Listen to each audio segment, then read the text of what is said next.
Dear students, দেখো আজকে আমরা আবার স্পোকেন ইংলিশের একটা নতুন পর্ব নিয়ে হাজির হয়েছি। দেখো আজকে আমরা শিখব যদি বাংলা বাক্যের শেষে মতো লাগে না কথাটা থাকে। যেমন মনে করো আমরা তো প্রায় বলি তাকে পাগলের মতো লাগে না, দেখো লাস্টে মতো লাগে না আছে, বা রামকে শ্যামের মতো লাগে না, তোমাকে অধ্যাপকের মতো লাগে না। এই দেখো লাস্টে যদি মতো লাগে না কথাটা থাকে তাহলে তুমি সেক্ষেত্রে ইংরেজি বাক্য গঠন করবে কি করে। দেখো এক্ষেত্রে ইংরেজি বাক্য গঠন করতে গেলে প্রথমে কর্তা বসাতে হবে, তারপরে ডু নট অথবা ডাজ নট। যদি কর্তাটা সাধারণ হয় তাহলে ডু নট, আর যদি কর্তাটা থার্ড পারসন সিঙ্গুলার নাম্বার হয় তাহলে কিন্তু সেক্ষেত্রে ডাজ নট, তারপর লুক লাইক, তারপর অন্যান্য কর্ম। আমি আবার বলি, যদি বাংলা বাক্যের শেষে দেখো মতো লাগে না কথাটা আছে, যেমন মনে করো আমি বললাম রামকে শ্যামের মতো লাগে না, তোমাকে তোমার দিদির মতো লাগে না, তাকে অধ্যাপকের মতো লাগে না, লাস্টে সব জায়গায় দেখো মতো লাগে না কথাটা আছে। এই ধরনের বাক্য থাকলে তুমি প্রথমেই কর্তাটাকে বসাবে, তারপরে দেখবে কর্তাটা থার্ড পারসন সিঙ্গুলার নাম্বার কিনা।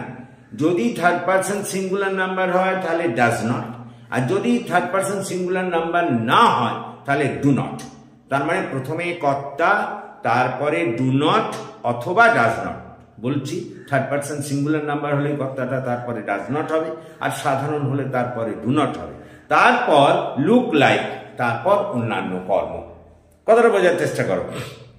দেখো আমি সেটাই এখানে লিখেছি, বাংলা বাক্যের শেষে মতো লাগে না কথাটি থাকলে সেক্ষেত্রে ইংরেজি বাক্য গঠনের সময় প্রথমে কর্তা, তারপর ডু নট, তারপরে তারপর মানে ডু নটের পরিবর্তে ডাজ নট হবে যদি কর্তাটা থার্ড পারসন সিঙ্গুলার নাম্বার হয়। তার মানে প্রথমে কর্তা, তারপর ডু নট অথবা ডাজ নট, তারপর লুক লাইক, তারপর অন্যান্য কর্ম বসাতে হবে। তাহলে গঠন দেখো, প্রথমে সাবজেক্ট, তারপরে ডু নট অথবা ডাজ নট। এই ডু নট অথবা ডাজ নটের কথাটা আমি পরিষ্কার করে বলে দিই, যদি কর্তাটা থার্ড পারসন সিঙ্গুলার নাম্বার না হয় তাহলে ডু নট, আর যদি কর্তারা থার্ড পারসন সিঙ্গুলার নাম্বার হয় তাহলে তারপরে ডাজ নট বসাবে, তারপর লুক লাইক, তারপর অন্যান্য কর্ম। দেখো আমি এখানে একটা লিখেছি তোমাকে তোমার বাবার মতো লাগে না, তাহলে দেখো এখানে কর্তা তোমাকে ইউ, তারপরে ডু নট বসিয়েছি, কারণ ইউ তো আর থার্ড পারসন সিঙ্গুলার নাম্বার নয়, সেই জন্য ডু নট বসালাম। তারপরে দেখো লুক লাইক বসিয়েছি, তারপরে অন্যান্য কর্ম, তোমার বাবার মতো, ইউর ফাদার। তার মানে you do not look like your father, তোমাকে তোমার বাবার মতো লাগে না। বা যদি ধরো আমি বলি আমাকে রামের মতো লাগে না, তাহলে I do not look like Ram. বা তাকে পাগলের মতো লাগে না, তাহলে he does not look like A mad man. আচ্ছা হি এর পর কেন ডাজ নট বসালাম বলো? হি যেহেতু থার্ড পারসন সিঙ্গুলার নাম্বার সেই জন্য তারপরে ডাজ নট বসিয়েছি। বা মনে করো শ্রমিকদের ধনী বলে ধনীর মতো লাগে না, বা ধনী ব্যক্তির মতো লাগে না, তাহলে the workers do not look like rich men. আমি বলতে চাইলাম শ্রমিকদের ধনী ব্যক্তিদের মতো লাগে না, তাহলে দ্য ওয়ার্কার্স হলো কর্তা, তারপরে অনেকগুলো পার্সন, এখানে থার্ড পারসন সিঙ্গুলার নাম্বার নয় সেই জন্য ডু নট, তারপরে লুক লাইক, তারপরে কর্ম দ্য রিচ মেন। তাহলে the workers do not look like rich men. বা তোমাকে ইউটিউবারের মতো লাগে না, তাহলে you do not look like a YouTuber. দেখো এরপর আমরা আসছি, যদি দেখি বাংলা বাক্যের শেষে মতো লাগছিল না বা মতো লাগলো না থাকে, মানে এরই পাস্ট রূপ, তাহলে একই রকম হবে, শুধু ওই ডু নট বা ডাজ নট যেখানে বসাচ্ছিলে সেখানে ডিড নট, তারপরে ওই লুক লাইক, তারপর অন্যান্য কর্ম।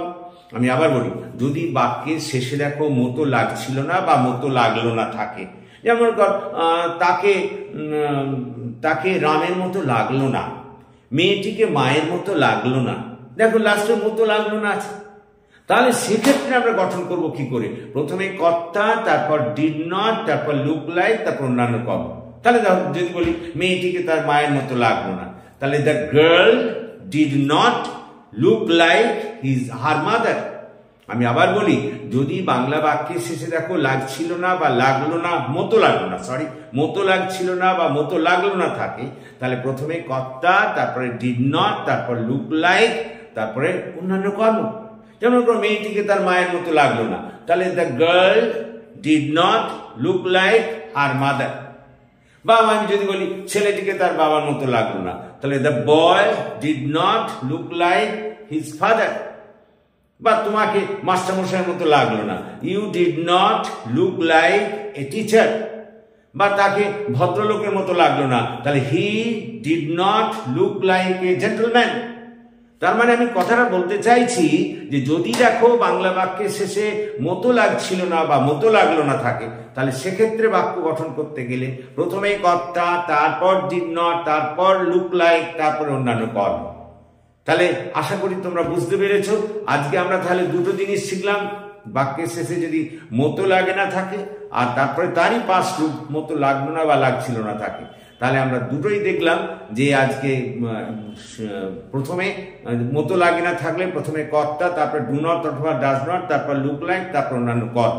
আর দ্বিতীয়টা দেখলাম মতো লাগলো না থাকলে প্রথমে কর্তা, তারপর ডিড নট, তারপর লুক লাইক, তারপর অন্যান্য কর্ম। আশা করি তোমরা বুঝতে পেরেছো। তো thank you for watching and listening. যদি তোমরা বুঝে থাকো তাহলে আমার এই চ্যানেলটিকে সাবস্ক্রাইব করো এবং বন্ধুদের মধ্যে শেয়ার করো। So have a good day.